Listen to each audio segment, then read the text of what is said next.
Today we're going to run a few rounds through this Taurus PT22 Poly. It's kind of a knockoff of a Beretta Bobcat or something like that, but we're going to shoot there at the little paper plate with a little red dot on it. We're just going to see the accuracy. Then we'll talk about it. I'm going to be about 6-7 yards from it, and I'll zoom in so if I miss, it'll show it.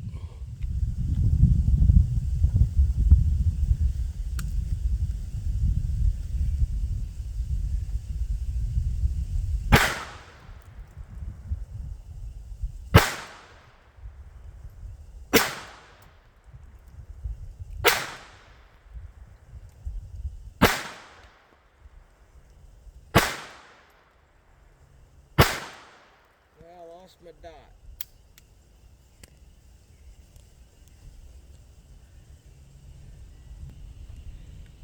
Okay, I got my dot back up there. We're going to load one more mag in this.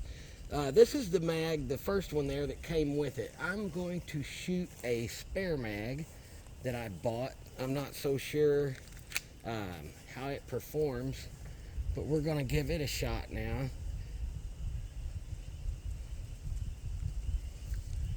And we'll see how it does.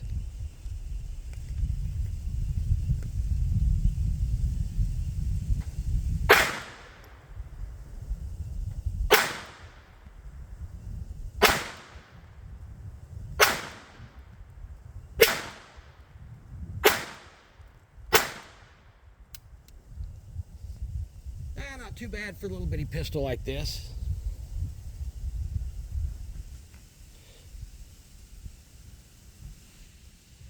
We'll take it inside and we'll talk about it a little bit.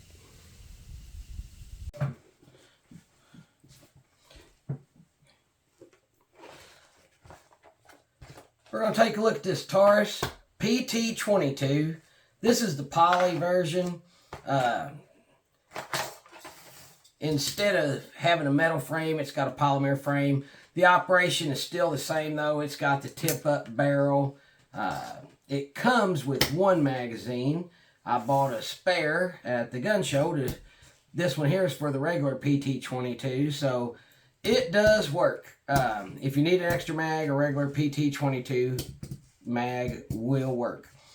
But it only comes with one mag out of the box. It's got a magazine disconnect. When you take the magazine out, this thing, it won't do nothing. You can't pull the trigger. You can't do a whole lot of anything with it.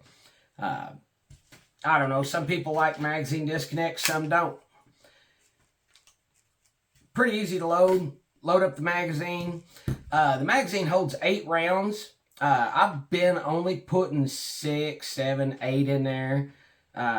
Mostly about 6 though, and then 1 in the pipe. You flip this little barrel up, load this one.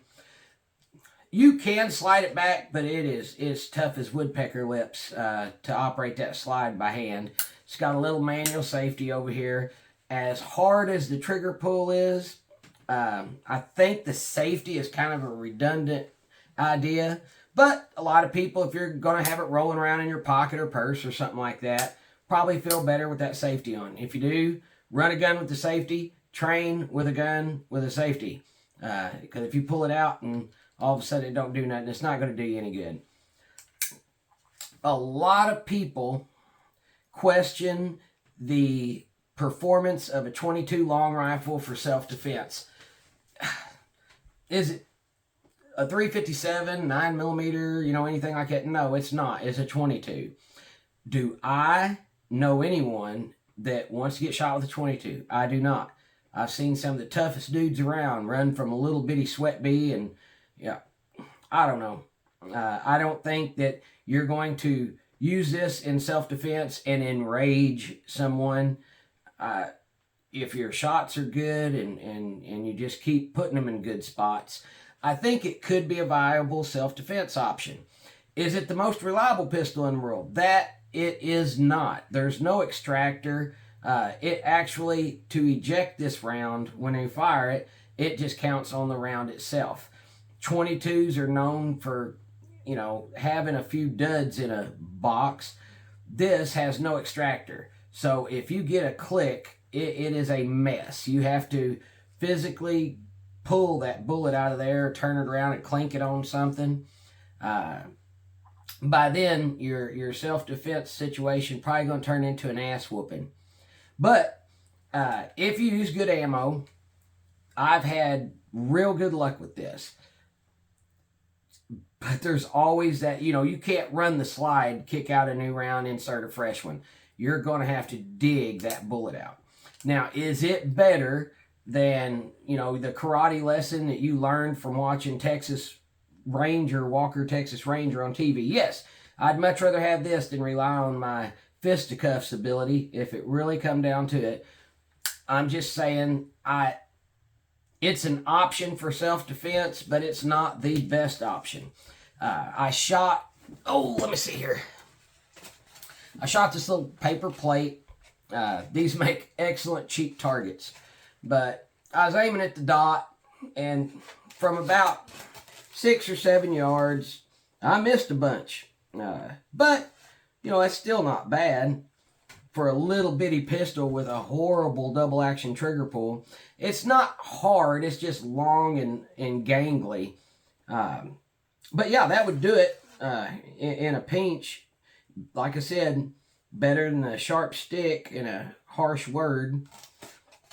But anyhow, if you're thinking about one of these for self-defense, you might be able to better yourself with maybe a Ruger LCP, Keltec, just the Taurus G3C or G2C. They're quite a bit bigger, though. This is a pocket pistol.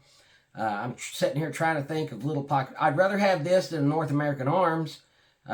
Although with the North American Arms, they're single action, but you can keep operating that hammer and get to a fresh round. The problem with this is when you come to a dud. Like I said, then it's just gonna be a rough one. But anyhow, it's accurate enough. This one so far has been reliable. Yeah, that's up to each individual person if you're willing to bet your life on it, I guess. And I have carried it, so I guess I would. But I would much rather, have my shadow systems or something like that if things went bad. But you carry a gun like this when you don't think things are going to go bad, but there's always that little bitty possibility. Anywho, this is the Taurus PT22 Poly.